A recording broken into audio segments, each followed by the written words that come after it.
Backstage Pass, Institute of Gaming. For more details, contact 7093965965. Also ఇంకొకటి ఏంటంటే జనరల్గా ఏంటంటే మన అగ్రిమెంట్స్ సంతకం పెట్టడం మా నాన్నగారికి ఇష్టం లేదు. ఒక 3 సంవత్సరాలు బయట ఎక్కడ చేయకూడదు ఉంటుంది కదా, అగ్రిమెంట్ ఉంటుంది. అలాంటివి అన్నీ మేము అందుకని జరగలేదు అది.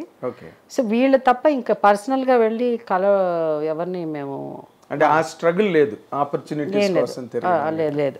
ఓకే, మీకు ఇనిషియల్ డేస్లో బాగా మంచి బ్రేక్ ఇచ్చి జయసుధ అనే ఒక ఆర్టిస్ట్ ఇండస్ట్రీలో ఉంది, ఎవరు ఆఫీస్కి వెళ్లకుండా అవకాశాలు వచ్చే ఒక ప్లాట్ఫామ్ని క్రియేట్ చేసింది అంటే ఏ సినిమా చెప్తారండి మీరు?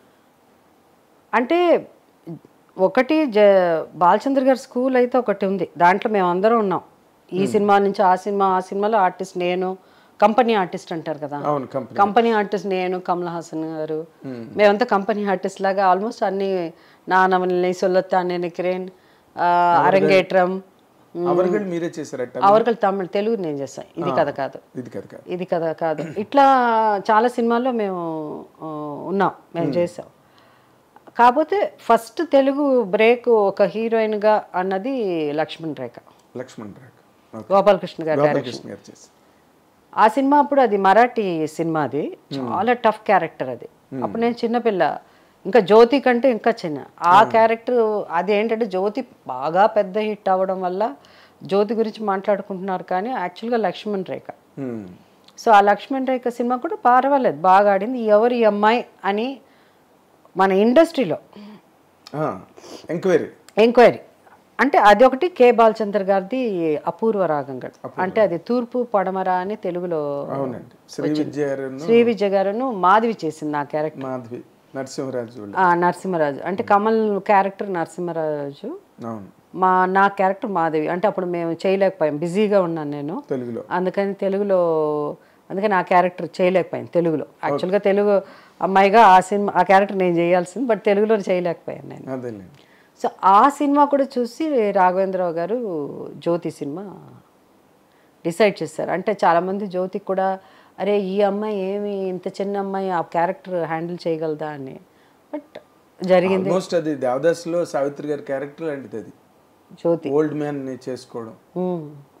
బట్ నా ఏజ్కి నేను ఐ వాజ్ హార్డ్లీ 16 years.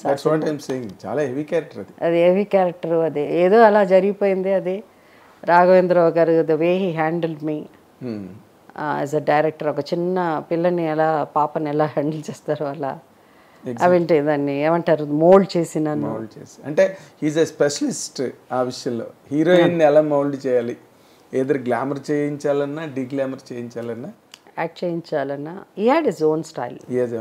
కెమెరాలు రన్నింగ్లు అవన్నీ. అందుకే ఆయన that long career he had in the film industry. పైగా నా రాఘవేంద్ర గారికి ఆల్వేస్ వాంటెడ్ ఆయన హీరోయిన్స్ అంతా అందంగా కనిపించాలని, అందుకని పొద్దున రాగానే క్లోజప్లు తీసేస్తాడు. ఎందుకంటే సాయంత్రం పోను టైర్డ్ అయిపోతాం కదా, ఫేస్ ఒకలా అయిపోతుంది. అందుకని మార్నింగ్ రాగానే క్లోజప్స్ అన్నీ తీసేయడం, అలాగే మధ్యాహ్నం కొంచెం రెస్ట్ తీసుకుని బ్రేక్ ఉంటుంది కదా 1 and 2 బ్రేక్, ఆ బ్రేక్ అవ్వగానే మళ్ళీ క్లోజప్స్ తీసేయడం, సాయంత్రం 6 తర్వాత షూటింగ్ చేయకుండా, మాకు అవన్నీ చాలా హ్యాపీ. రాఘవేంద్ర షూటింగ్ అంటే హ్యాపీగా ఉండేది. నార్మల్గా ఇప్పుడు మీరు చూడండి, మీరు ఒక లక్ష్మణ్ రేఖ, ఒక జ్యోతి, అక్కడ తమిళ్లో అపూర్వ రాగంగళ్ళు, అంటే ఇలాంటి క్యారెక్టర్లతో మీరు ఇంట్రడ్యూస్ అయినప్పుడు ఆ ఏజ్లో జనరల్గా గ్లామర్గా చెయ్యాలి, గ్లామర్గా కనిపించాలి అనిపించడం అనేది చాలా న్యాచురల్ ఫినామినా, న్యాచురల్ ఫీచర్ అది. బట్ మీకు ఎప్పుడు అలా అనిపించలేదండి? మీకు అన్నీ మీరు ఎప్పుడు చాలా యంగర్ డేస్లోనే మీరు అన్ని హెవీ క్యారెక్టర్స్ చేసేసి ఎందుకు నోములో డాన్స్ చేయాలి? అది అదేంటి లేడీ నెగటివ్ హీరోయిన్ అంటే పాటలు అన్నీ. ఇప్పుడు వ్యాంపే అనుకోండి, ఆ రోజులు అది కరెక్ట్ వ్యాంప్ ఇస్తారు, రైట్ వర్డ్. సో అయితే అప్పుడు నాకు ఏజ్ తెలీదు, అది కూడా నేను డాన్స్ చేస్తే కూడా నాకు అది చాలా ఒక టిపికల్ ఏజ్, అది you don't know what is right what is wrong. So అందుకని ఏంటంటే అలాంటి టైంలో ఒక సెన్షియస్గా ఒక సాంగ్ చేసినా, ఒక ఇది చేసినా దాంట్లో మనకి తెలిసేది కాదు. ఎగ్జాక్ట్లీ. అండ్ వాళ్ళు కూడా అంత ఎక్స్ట్రీమ్స్కి వెళ్ళిపోయి చేసేవాళ్ళు కాదు, కెమెరా పెట్టి. దేనో ఆ రోజుల్లో ఈ డాన్సులు ఇలా ఐటమ్ సాంగ్ చేయాలంటే ఈ దానికి ఐటమ్ సాంగ్ చేసే ఆర్టిస్టులు వేరే ఉంటారు, వేరే ఉండేవారు. వాళ్ళతోనే కాబట్టి మనం అలా తీయాలి. అప్పుడు వాళ్ళకి వేరే పాపులారిటీ ఉండేది. జ్యోతిలక్ష్మి గారు వాళ్ళందరూ, అవును హలో వాళ్ళందరూ మాస్ మెటీరియల్. అవునవును. సో వాళ్ళ కోసం సినిమా వెళ్ళి చూసేవాళ్ళు. సో మేమంతా చేసినప్పుడు ఏదో చిన్నపిల్ల ఏదో నెగటివ్ రోల్ అది ఇది అట్లా అని అనుకునే. సో నేను and apart from that basically నేను మామూలుగా శారీస్ నేను చాలా సింపుల్ క్యాజువల్గా ఉంటాను అలా అంతే. కాబట్టి నాకు చీరలు కట్టుకోవడం నాకు ఎక్కువ ఇష్టం. అంటే నాకు ఐ వాజ్ హ్యూజ్ ఫ్యాన్, ఇంతకుముందు కూడా చాలా ఇంటర్వ్యూస్లో చెప్పా, huge fan of Jaya Bachchan. Exactly. And then Smita Patil and వీళ్ళు చాలా ఆ టైంలో. సో నాకు ఎక్కువ అంటే ఆ కాటన్ శారీ, ఆ పొడుగు జడ అలా ఉండాలి, అలా ఎక్కువ ఇష్టం. బట్ పర్సనల్గా బయట అది ఇష్టం ఓపిక లేదు. మిగతా వాళ్ళు హెల్ప్ చేస్తారు కాబట్టి ఆ చీర కట్టుకోవడాలు, ఆ జడలు వేసుకోవడం. ఇంట్లో మనకెక్కడ ఓపిక ఉంటుంది? ఏదో ఒక జీన్సో లేకపోతే ఒక షర్టో ఏదో ఒకటి తగిలించుకుని టీ షర్ట్ వేసుకుని తిరిగే వ్యక్తిని నేను. అవునండి. సింపుల్గా ఉండాలని నాకు పెద్దగా డ్రెస్ చేసుకోవడం అంటే బయట ఇంకా తప్పక చేసుకోవడమే తప్ప, లేకపోతే నాకు చాలా క్యాజువల్గా హ్యాంగర్లో ఏదైనా డ్రెస్ పెడితే తగిలించుకుని వెళ్ళే. అదే అన్నాను, ఏదో నేను జయసుధ బయటకు వెళ్తున్నాను కాబట్టి ఇలా ఉండాలి అంటే నాకు బాగా డ్రెస్ చూసుకోవాలంటే నేను బయటికి వెళ్ళేటప్పుడు పెళ్ళిళ్ళకి వెళ్ళినా తర్వాత ఎక్కడన్నా వెళ్ళినా నా చీరలు అందరూ చూస్తారు, చీరలు చూస్తారు. సో అందువల్ల కానీ ఒకప్పుడు ఈవెన్ జ్యువెలరీ కూడా బాగా డిజైన్ చేసి వేసుకునేవాళ్ళం, అది కూడా చూసేవాళ్ళు. బట్ ఆ ఏజ్ అది వేరే, మనం బాగా కనిపించాలని ఇప్పుడు ఉంటుంది, ఏజ్ పెద్ద అయినా చిన్న.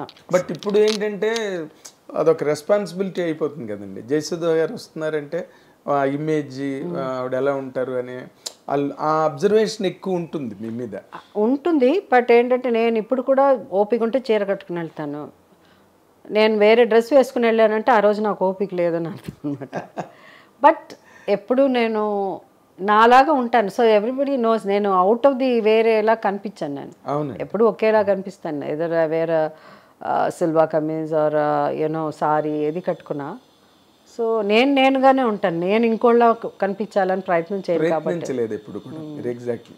కాబట్టి మీరు యూజువల్ లుక్లోనే ఎప్పుడు ఉన్నారు. అవును. కాకపోతే సినిమాల్లో అప్పుడప్పుడు కేడీ నెంబర్ 1 కానీ లాయర్ విశ్వనాథ్ కానీ వాటిలో కొంచెం మీరు జీన్ ప్యాంట్లు గట్ట వేసుకుని డాన్సులు కూడా ఏవో ఉన్నాయి చాలా బాగా. లాయర్ విశ్వనాథ్ సాంగ్స్ బాగున్నాయి, నా ఫేవరెట్ సాంగ్స్. ఆ పాట పిలిచే అనురాగ్ బైక్ లో అదే సైకిల్ చాలా మంచి సాంగ్. అప్పట్లో పెద్ద హిట్ అది. షరాబీ అని ఒక పాట ఉంటుంది, షరాబీ అని ఒక పాట. ఎగ్జాక్ట్. అవును, అదంతా చాలా సాంగ్ నాకు చాలా. షరాబీ సాంగ్ కొంచెం చిన్న చీటాల డ్రెస్ లాగా ఒకటి వేసుకుని ఎగ్జాక్ట్లీ చైన్ ఒకటి మెడలో పొడుగు చైన్లు ఇలా వేసి అది ఆ చైన్ వేసుకుని వెయిట్ అయిపోయి బ్లడ్ క్లాట్ అయిపోయి నెక్ అంతా బ్లూ అయిపోయి అలా అంతా ఉంటుంది. ఆ రోజుల్లో టెక్నాలజీ కాదు కానీ ఆ రోజుల్లో ఏంటంటే మనకి ఇప్పుడు ఉన్నంత ఇవి ఉండేది కాదు, మెటీరియల్స్ దొరికేది కాదు. వేరే లేదు, ఈవెన్ చైన్ గోల్డ్ చైన్ లాగా మనం ఇప్పుడు జస్ట్ చాలా డిఫరెంట్ మెటీరియల్స్లో లైట్ వెయిట్తో మనం వేసుకోగలం. ఆ రోజు నిజంగా చైన్స్ హెవీ చైన్స్ వేస్తారు మెళ్ళ, వేసరికి అలా చాలా ఉంటుంది ఆ రోజుల్లో. కిరీటాలు కానీ లైట్ వెయిట్ కిరీటాలు ఇప్పుడు ఈ రోజుల్లో వేరే. అందుకనే నేను పౌరాణిక సినిమాలు చేసేదాన్ని కాదు. First of all language problem, పౌరాణిక లాంగ్వేజ్ మీకు మామూలుగానే తెలుగు రాదు, దాని మీద గ్రాంధికం బుక్కిష్గా ఉంటాయి, సాంస్క్రిటైజ్డ్ డైలాగ్స్, అసలు ఛాన్సే లేదు, తిరగదు నోరు.